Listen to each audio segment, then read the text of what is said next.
ត់ស្ទឹងក្នុងខ្ទមក្រោមស្នូទឹកភ្លៀងខែរះព្រៀងបងច្រៀងជូនស្រីថាផហើយថាទៀតមិនឆ្អែតថាឬទេរូបស្រី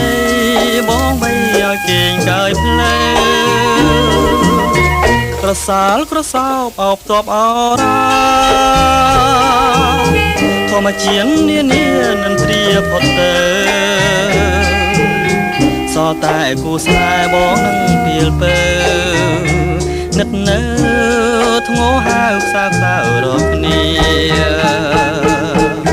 ថាប1000ដងថាបនួនឡងធ្នមត្រកងរាល់វេលាខ្ទមអើយខ្ទមជ្រៀ